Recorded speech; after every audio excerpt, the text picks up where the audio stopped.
Hare Krishna, Krishna Krishna, Hare Hare, Hare Rama, Rama Rama, Hare Hare.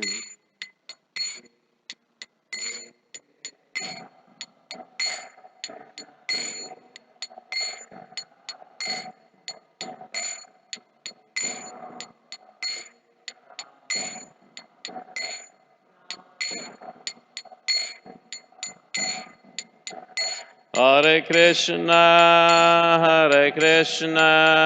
Krishna Krishna, Hare Hare, Hare Rama, Rama Rama, Hare Hare.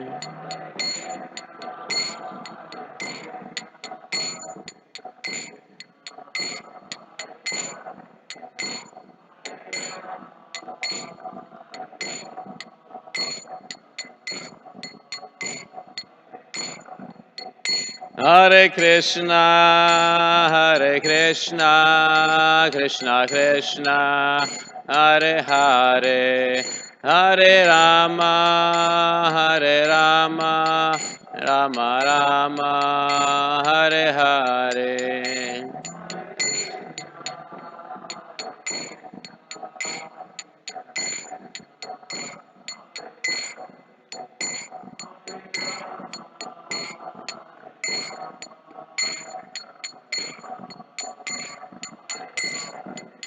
Hare Krishna, Krishna Krishna, Hare Hare, Hare Rama, Rama Rama, Hare Hare.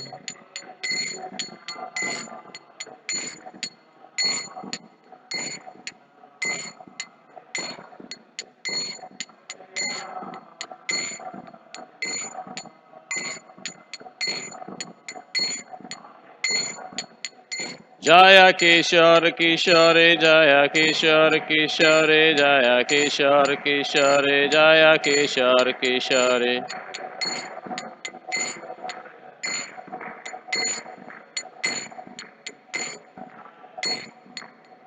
Jaya Jai Jagannath, Jaya Jai Jagannath, Jaya Jai Baladev, Jaya Jai Subhadra.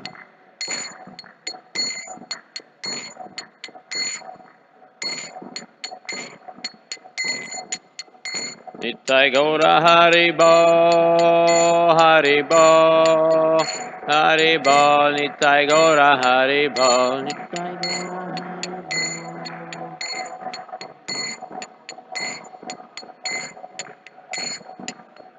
Jaya Jaya Prabhupada, Prabhupada, Jaya Jaya Prabhupada.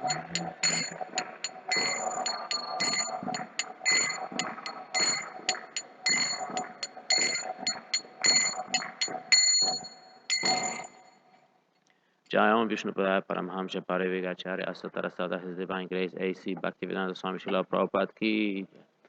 Jai Om Vishnupadaya Paramhamsa Parivigacharya Asatarasada, His Divine Grace Bhaktisiddhanta Saraswati Goswami Prabhupada ki. Ananta Koti Vaishnava Vrinda ki Jai. Srimad Bhagavatam Grantaraj ki Jai. All glories to the assembly of devotees. All glories to the assembled devotees. All glories to the assembly of devotees. All glories to Sri Guru and Gauranga.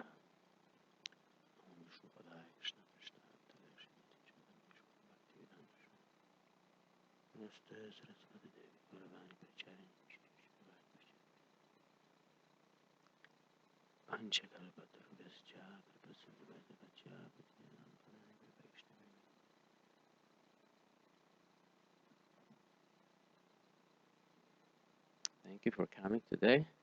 Today's reading is from Canto 10, Chapter 18, and verse 17.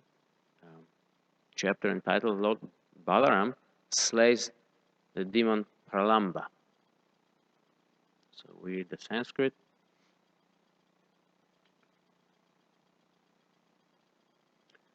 Pasumshcharatayor gopais Tadvanerama Krishnayaho Goparupi Pralambogat Asurashta Jihirshaya Pasumshcharayator gopais Tadvanerama Krishnayaho Goparupi Pralambogat Asurastaj Jihirshaya Pasumshcharayator gopais Tadvanerama Krishnayaho Goparupi Pralambogat Asurastaj Jihirshaya. Anyone like to chant? Pasumshcharayator gopais Advanarama Krishna Parupi Pralamboga Surashtajish Pasumshcharayator gopais Advanarama Krishna Pralamboga Asurashtajihirshaya Shumshcharayator gopais Advanarama Krishna Parupi Pralamboga Ashurashtajihirshaya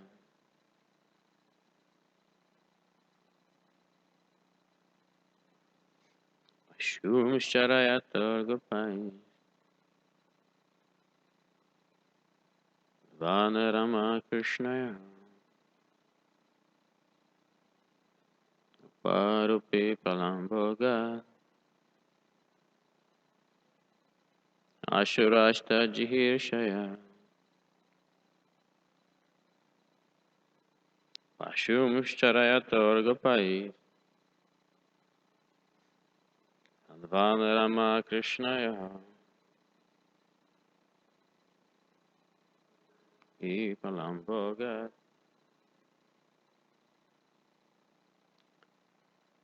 Tajihirshaya. Thank you for chanting. We will move on to a word by word translation.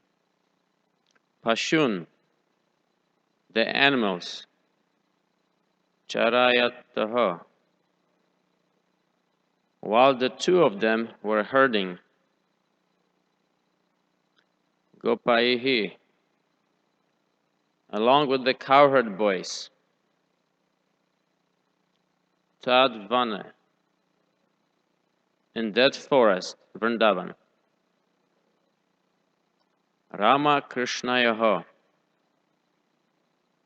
Lord Rama and Lord Krishna. Goparupi, assuming the form of a cowherd boy. Pralambaha, Pralamba, Agat, came. Asuraha, the demon. Tat, them. Jihir Shaya, with the desire of kidnapping.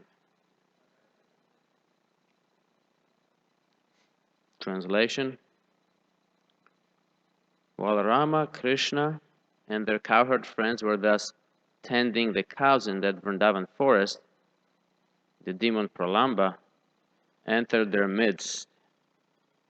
He had assumed the form of a cowherd boy with the intention of kidnapping Krishna and Balaram. Purport by His Divine Grace A.C. Bhaktivedanta Swami Srila Prabhupada.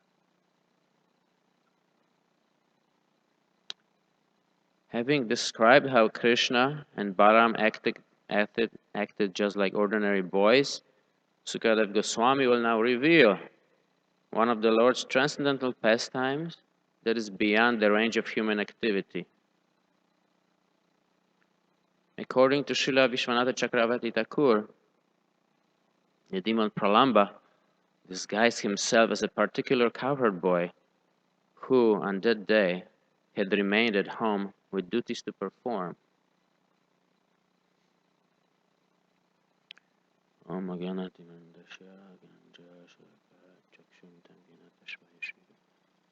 Shri Chaitanya Manavishtam Stapidam Yena Buddhas Dati Svapadantikam.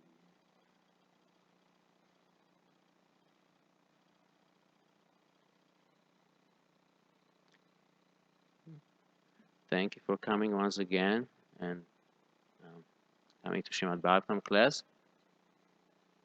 In this interesting verse and chapter, we see how Krishna and Balaram outsmarted yet another demon by the name Pralamba, who wanted to spoil their play.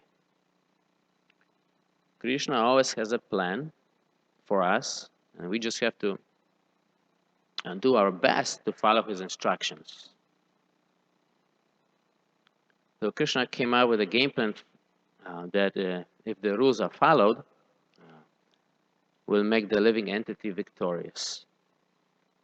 So what's Krishna's game plan? Krishna's game plan is that we get purified, we reawaken the love for him, do some preaching work, and we go back home, back to Godhead, just like Srila Prabhupada has said. This is the general game plan. Now, the purification stage can be quite complex and take very long. So first, I'd like to tell you what Demon Pralamba symbolizes. It symbolizes lusty inclinations, lust for sex, desire for personal gain and honor, fame, position, some anarthas that need to be eradicated before we experience higher levels of bhakti. So in this class, I would like to talk about those anarthas, since I'm not so much familiar with the pastimes. I like to focus on the anarthas that this demon Pralamba symbolizes. So lust for sex, desire for personal material profit, like money, acquisitions, position, and more subtle acquisitions, like honor and fame. So three things. First of all, before we move on to these anarthas, I'd like to tell you that from what I've been reading and also a seminar from my Guru Maharaj, I understood that the demons killed by Lord Balaram represent anarthas that can be eradicated by devotees' personal endeavor. So that was pretty interesting to me. My Guru Maharaj has specifically that although personal endeavor to eradicate anarthas is always needed, especially in eradicating these particular anarthas that we mentioned, we need that extra personal endeavor that is required. The Lord's mercy is always surrounding us, but we still must give it a good fight. So my example is, as you already know me, from the world of martial arts. So I'd like to give you this example. One reason why is because I can understand it clearly, so it's easier for me to tell you, give you examples that I understand. So in martial arts, there's competition, and the practitioner exercises and practices the moves for many years, and the teacher teaches him all the specific movements, and then there's a fight, there's competition the day, and then the the student is given um, good gloves and everything is screened, that the weight is right. He's given a nice uniform, and the teacher checks that the opponent is the right weight and that there's no cheating going on. Um, and then once the student acquired all the paraphernalia for fighting, and the most important one is the skill, then actually they have to practically test their fighting skill and fight. Now, if the student, however good, technically good he may be, or however good the uniform and the gloves may be, if the student doesn't want to fight, he will lose the fight. He will lose the fight automatically. So similarly, Lord Krishna may equip us with different abilities and determination, different qualities to combat these anarthas, but still we have to try our best to fight through those anarthas our way back to Krishna. The difference between a spiritual fight and a material fight, just like from that example, is that in a material battle, no matter how well prepared you are, you can always, there's a chance you're going to lose. It doesn't matter. And sometimes you don't train that hard and you win. You never actually know. As one of my maybe smaller anarthas is that I used to watch the fights, and then I was cheering for one fighter. Oh, he's great, maybe he's a vegetarian even, so I'm gonna cheer for this guy. And he trained hard. I watch his exercises. I like it, and he trained hard. And then the first round, he's knocked out. So I was disappointed. I'm sure the fighter is disappointed. So in a material fight, you never know. However well prepared you are, you may always lose. In a spiritual fight, when we fight our anarthas and we put in that personal effort, it's quite different. We are assured of success. Krishna tells us in Bhagavad Gita, chapter 18, verse 58, Machita sarva durgani. Once you become conscious of Krishna, by my grace, by my mercy, mat prashadat, you will conquer all obstacles of conditioned life.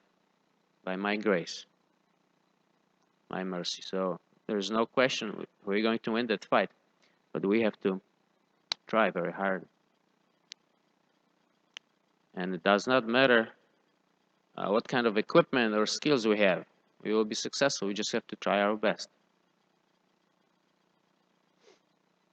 Now, one interesting point about Lord Balaram, as I was reading the summary of this chapter and the description of how Krishna and Balaram arranged the games, the game to which the demon was invited or participated because he was disguised as one of the cowherd boys who stayed home.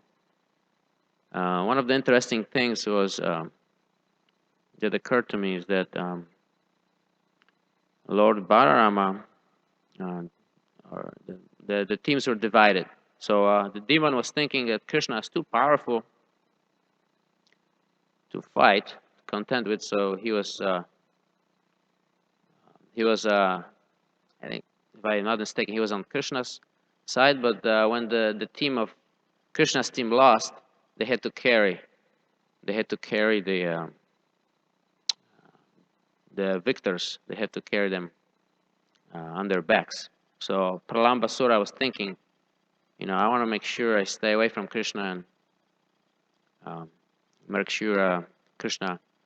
I want to be stay away from Krishna, so I want to be on the other team.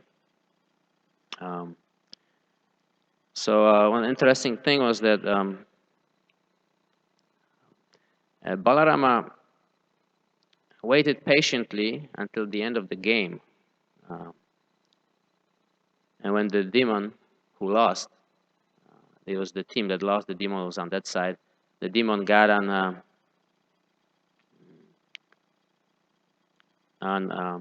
the demon had to carry Lord Balaram, had to carry him. And then Balaram waited until that moment. He did not for Krishna, they knew right away the demon was the cowherd boy was a demon, but they waited patiently, and as the demon was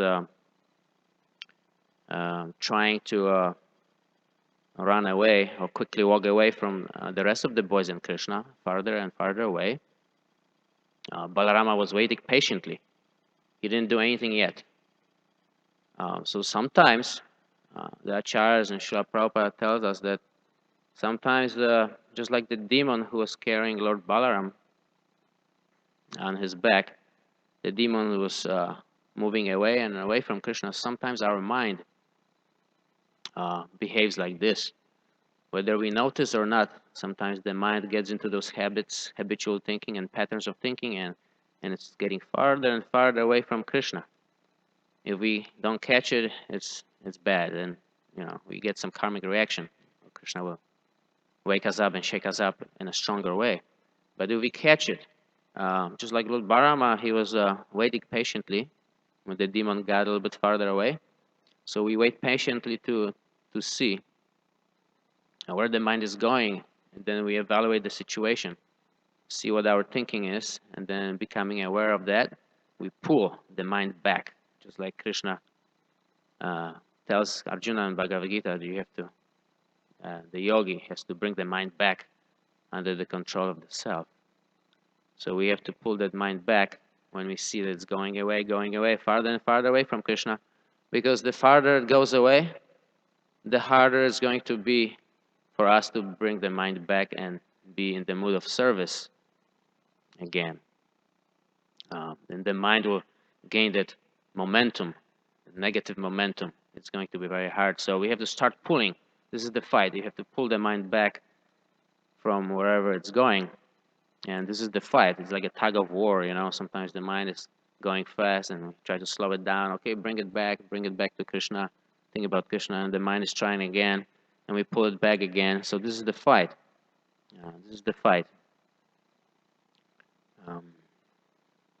So we have to become just like the Lord Balarama.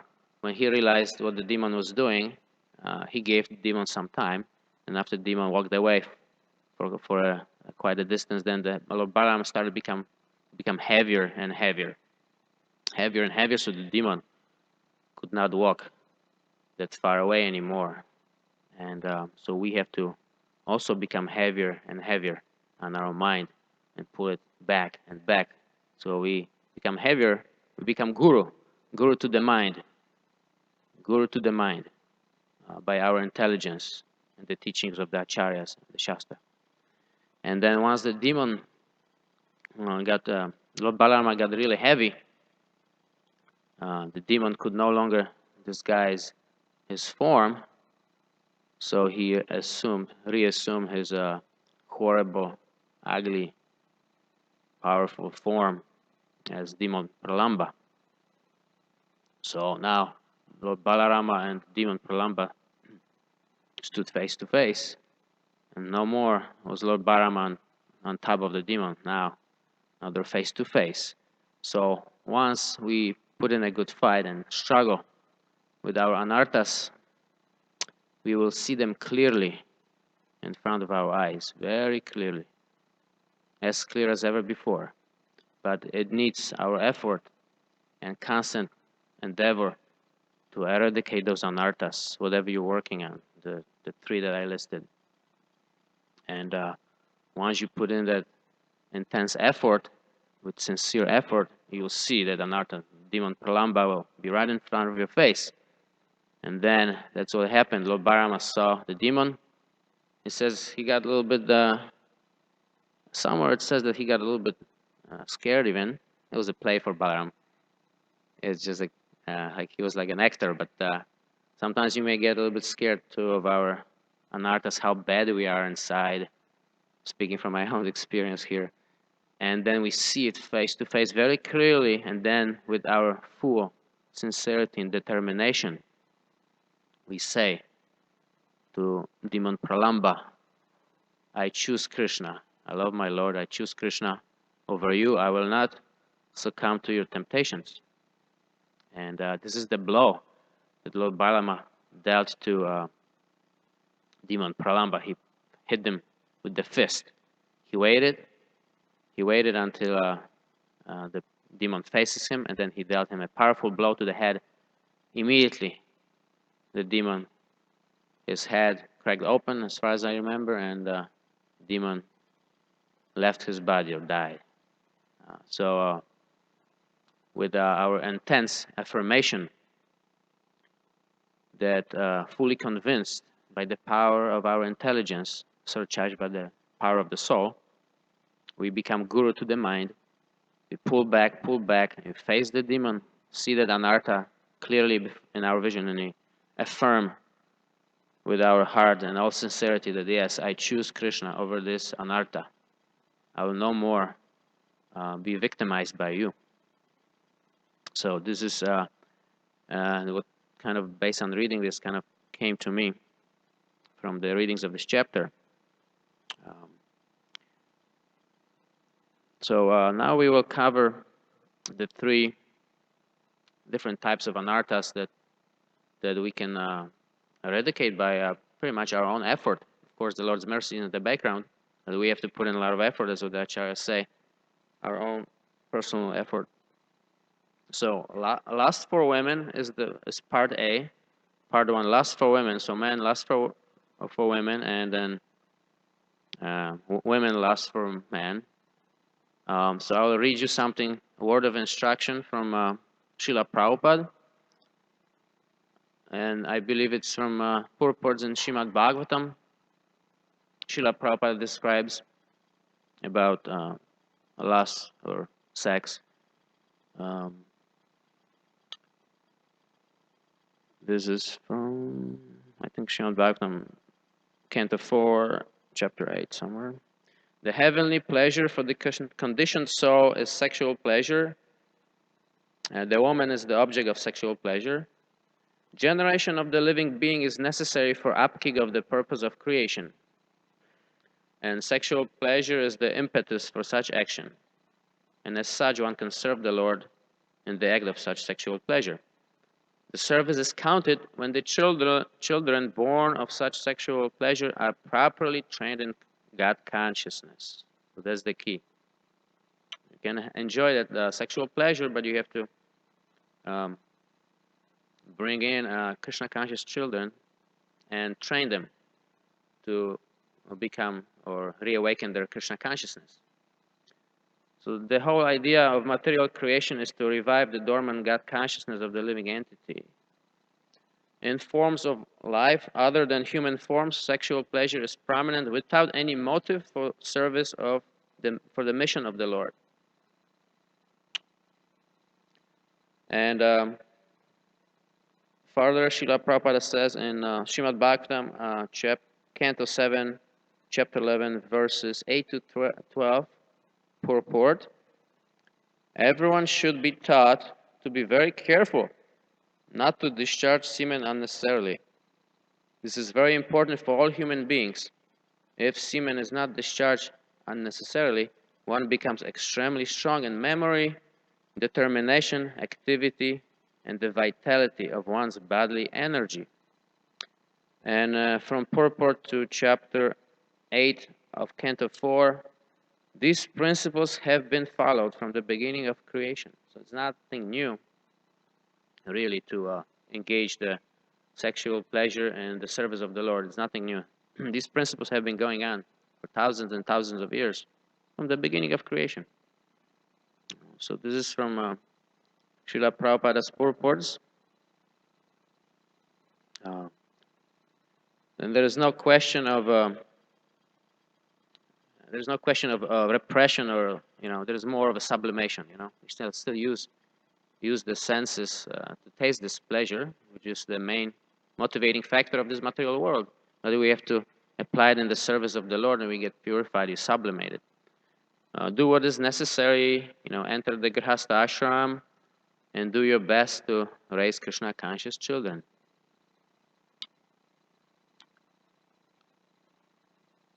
Beyond that, if you try to obtain some extra, fulfill lasting desires, beyond that, it will be more like scratching an itch after a mosquito bite.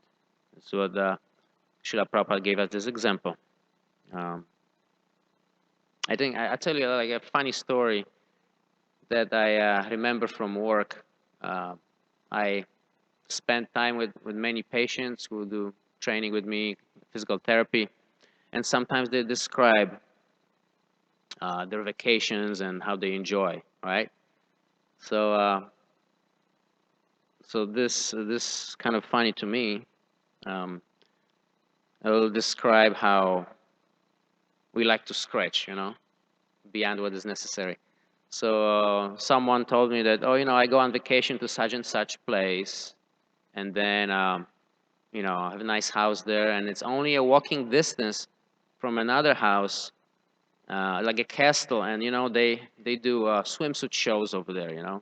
Women, are wearing swimsuits, and they have shows there. So I can go there and then watch. I can go there and watch, and my wife said it's okay. She said it's okay. So I was, I'm not sure what kind of comment I gave him. I, I laughed a little bit. So I said, oh wow. But then he was really proud that he has this kind of vacation. He goes to a remote place, have a nice house there somewhere on the beach, and then he can actually watch, some, heavenly women or something. But then to me, maybe I didn't tell him at that time, but to me it was like more like a scratching the desires that we have in the hearts. There's no way you will make the mind peaceful by such practices. The mind will get more and more distracted or impatient to go farther. So this is the example that I get from work. So our Krishna consciousness movement recommends only the minimal amount of use of the senses. We're sparing that energy to for spiritual upliftment. We want to use that energy. That's our goal. We're not trying to squeeze as much pleasure from our senses, whatever senses. We're not trying to squeeze as much pleasure as from our bodies or the bodies of others as much as possible. We're not trying to do that. That's not the goal. So that would cover that. Is there anything else in this section? No. So moving on to number 2, there is a desire for greed for money and physical objects and position. Why do people desire money? Because they want to acquire more objects, different objects, a variety of objects, new cars, new houses, new gadgets, you name it. And they want to enjoy the objects, derive some pleasure from it. So this is the principle: acquire by means of money and enjoy. It also gets a little bit more subtle. We can strive for a new position, new rank, which translates into more money, but also translates into more respect and more freedom. We have the money, we have the respect, we have more freedom to exert that power we have in our mind. We can exert that, project it into the external environment. And when we have more power to exert on the environment, you not only enjoy the objects you acquire, but you also get recognized and respected. You have some fame. I think I will give you this example, although, forgive me for referring to martial arts again. I hope you understand it. Sometimes, not only martial artists, but like famous figures, political figures, athletes, don't have to be martial artists, but they work hard, right? And they achieve, they win the Olympics, they win their fights.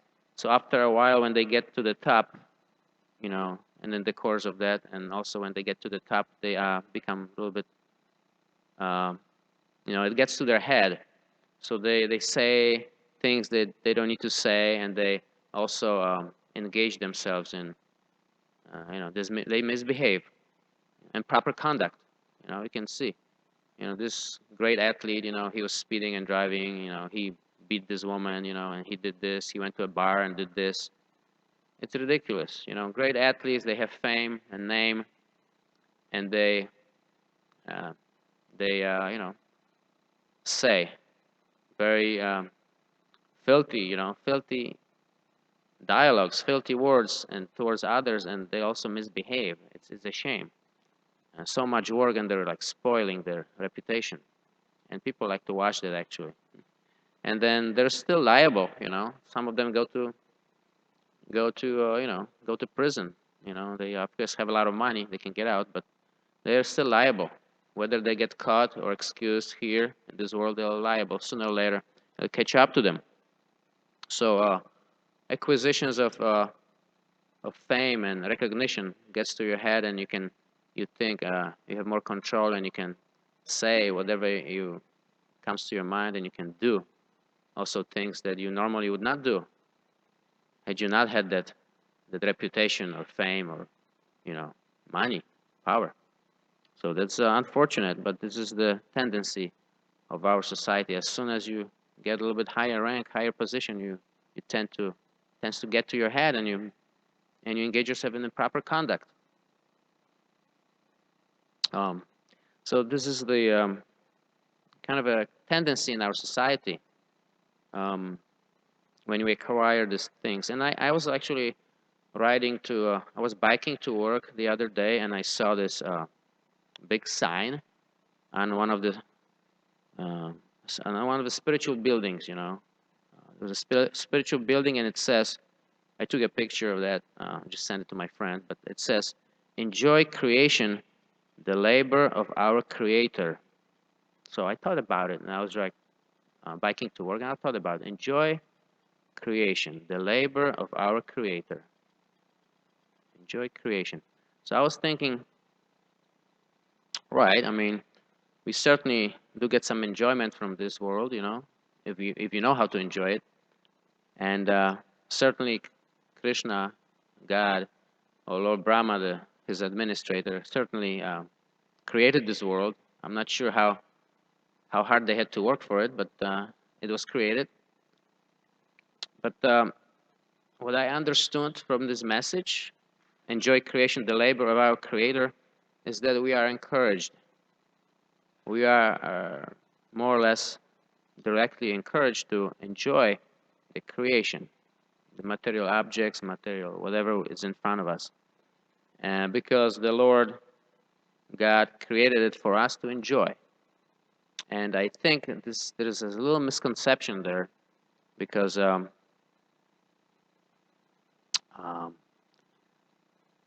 I'll give you this example from family life.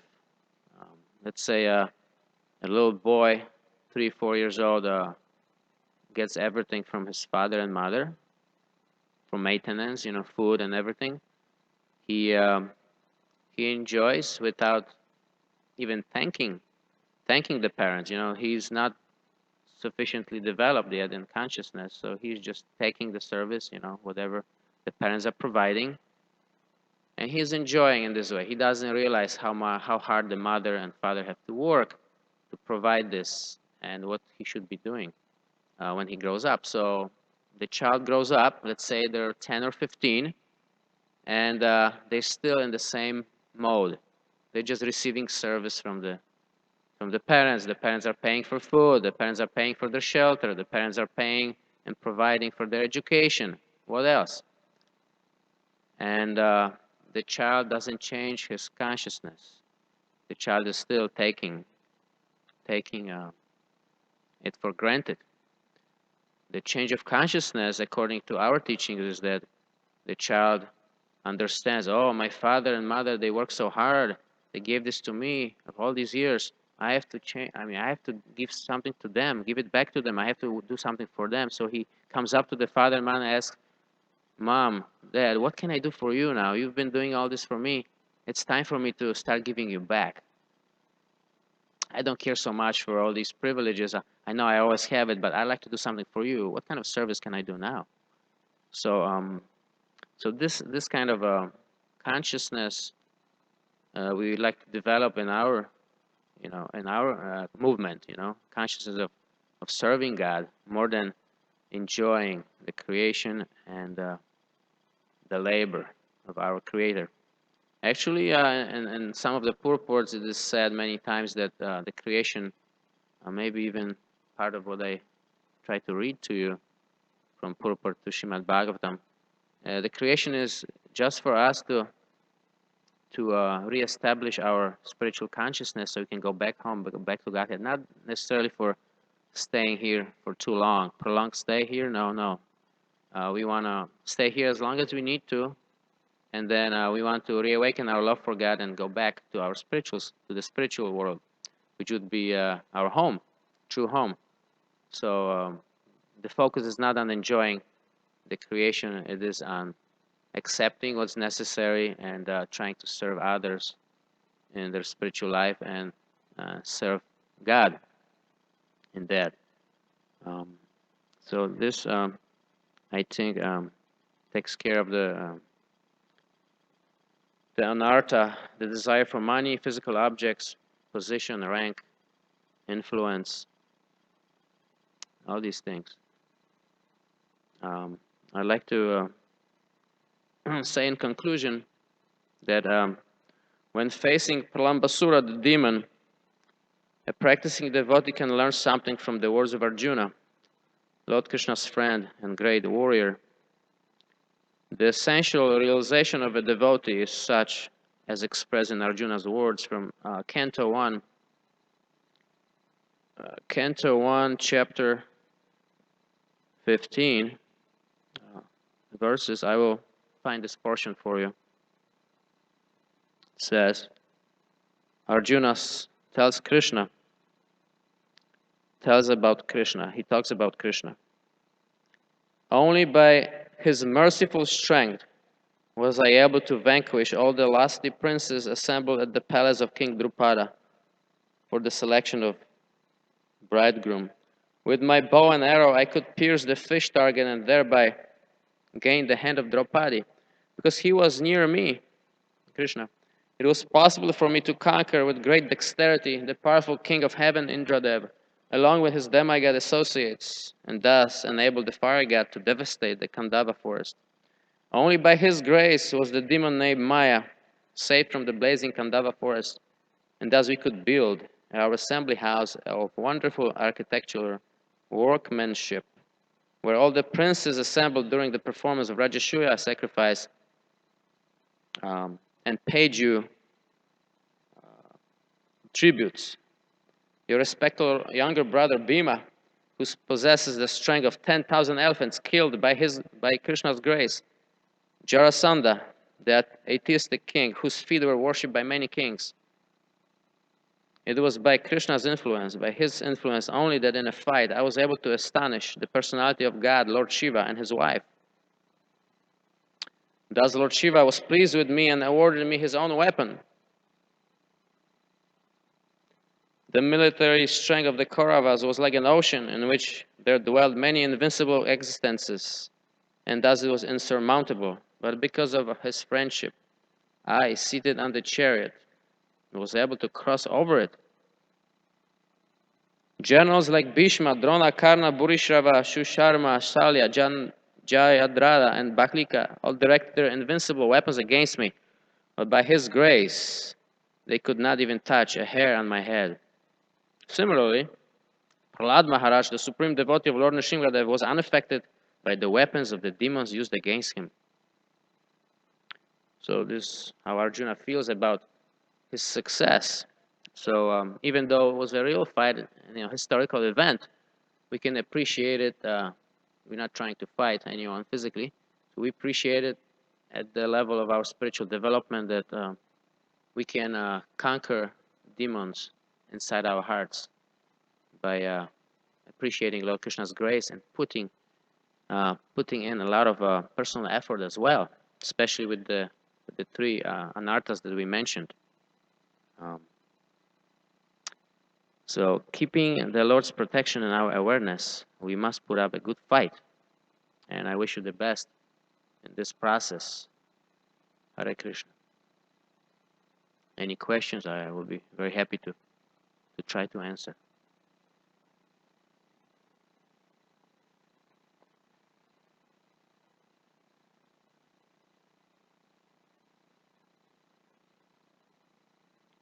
questions?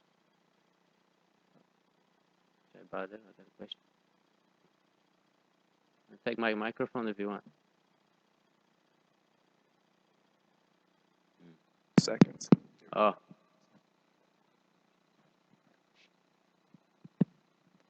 Hare Krishna Prabhu, thank you for the Krishna. class. You made a lot of wonderful points as usual, especially regarding expectation. When we get a lot of opulences, then naturally we would do things and say things, you know, you could say disrespectfully that we normally wouldn't because we think I'm all powerful. That goes back to the beginning of your class explaining the symbolism that Pralamba represents with Anarchists. That's one of my favorite points. I'll just share one of my favorite analogies, then maybe you could expand on some of these points that Bhaktivinoda Thakur in his book, Sri Chaitanya Chitramrita, I'm not sure if that's where you quoted from, where he describes that the demons in the scriptures represent our anarchists. And we see that when criminals escape from prison, they cause problems for all of human society. So when our anarchists, inner demons, escape from us through our words and actions, they cause problems for us and potentially for others. And we see that the government subdues criminals with security guards. In much the same way, there's so many verses in the scriptures that it describes that we should subdue our pride with humility, envy with appreciation, vengeance with forgiveness. Now, one of the greatest anarchists I think you were speaking about, you may not mention it, is that expectation. When we get like expectation or complacencies, we may not have a lot of opulences as devotees, but sometimes we become complacent. We expect, naturally, when you come in a spiritual environment, you expect people, when you're accustomed to getting respect, naturally, it's a spiritual environment. So vast majority of the time you respect it. But when something goes wrong, then we act very immature, you could say, to put it in a nice language. Or when we have a lot of opulences, and there's one pastime I really appreciate. Maybe you could check it out, Lord Rishabhadev. Um, This is a nice pastime. Of course, he was a great king. He had 100 sons. Now, the second life of his pastime, he renounced his kingdom and he became a homeless wanderer. And when he became a homeless wanderer, everyone disrespected him. Wow. They spit on him. They criticized him. They insulted him. So naturally, people think, oh, yes, I need to buy the nicest clothes. I need to be in the best position, like you were mentioning. Then people will respect me. Like you said, when you have money, people respect you. But it's interesting that when Lord Rishabh, when Lord Rishabhadev was king, the word Rishabha means the best. So it's described when he was born, and every day after he was born, everyone would glorify him as doing something incredible. He was being glorified always. Wow, he's like a prodigy. And then all the citizens says, man, this personality should be king. Now you would think, oh yes, he's a king. He's born into royalty. He'll always be respected. No, actually, it's described that Indra was so envious of the glorification of Lord Rishabhadev that he stopped rain from pouring on the earth. Huh. And it's described that since Lord Rishabhadev is a Shakti Vaishavatar, he poured his own rain so that didn't bother him. That's fine. And the lesson is we see that people think, oh, if I'm poor, if I don't have any money, I won't be respected. But what happens when you do have money, you have power, people become envious. So you're receiving the same generally amount of disrespect. So we see, Wow. so and one last point is that we see that Queen Kunti, she prayed for distress. She prayed for people to dishonor us because we see that and like Jadabharta, he also renounced his kingdom and he pretended to be dumb, deaf, so he will be disrespected. And the reason I appreciate that is that if we don't expect respect, and when we do receive respect, it's a pleasant surprise. But if we do expect respect and don't receive it, it's an unpleasant surprise, Sure. and we'll perform very demonic activities, against others. So my question is that uh, that's not our normal prayer. Lord, please make me go bankrupt so I won't receive all this respect. People only respect me for my money. This is not a natural prayer. So how can what are some steps we could do to get rid of this anartha of expecting things to go away because of our high education, our money, because it's not very natural for us to pray, Lord Krishna, I want to go bankrupt. Lord Krishna, I want people. So how can we develop this humility while still having these opulences? Because it seems like it's very difficult. So How to develop this simplicity. humility of not expecting respect when we're in a position of power, when we have money, because it's not very natural for us to pray, Lord Krishna, I don't want to be respected. Please let me go bankrupt. Please let me lose my position. Like Queen Kunti prayed. This is not natural. So how can we still maintain our humility and not expect respect when we have all these opulences? Because it seems like it's very difficult. So Wow.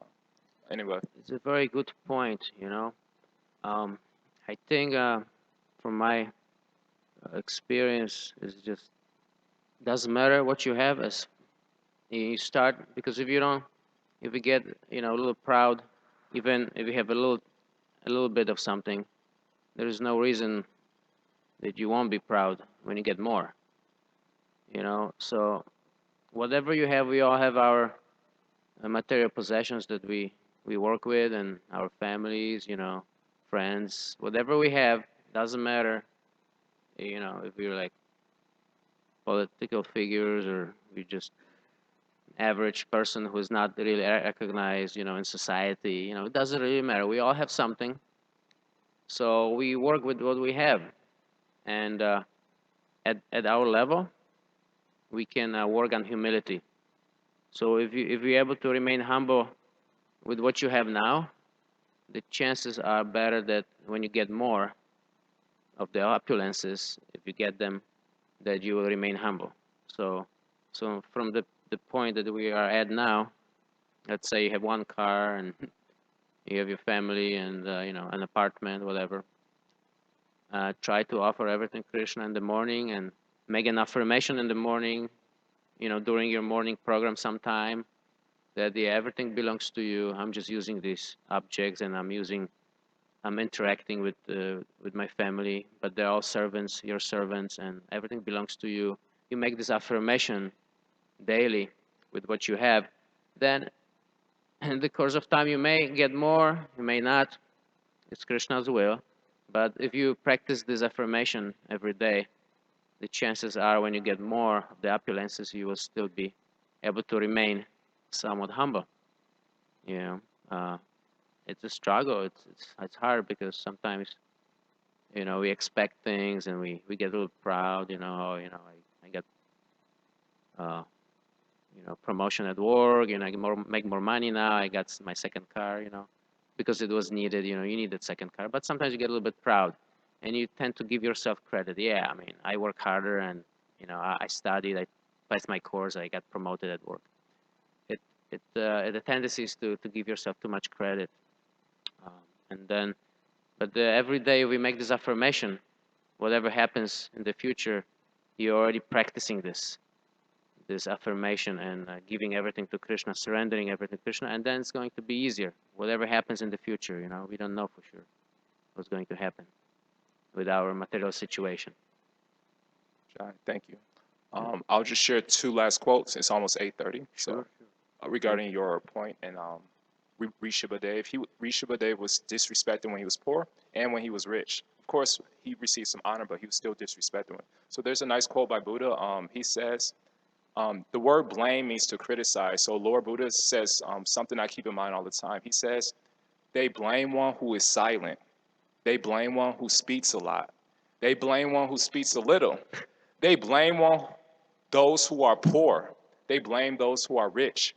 There is no one on earth who isn't blamed. There never was. There never will be.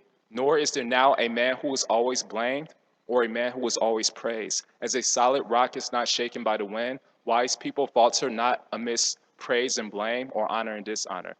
And so Will Smith also says a quote related to this. He says a very beautiful point to keep in mind for all of us, Sure. where we don't waste our time trying to receive this respect.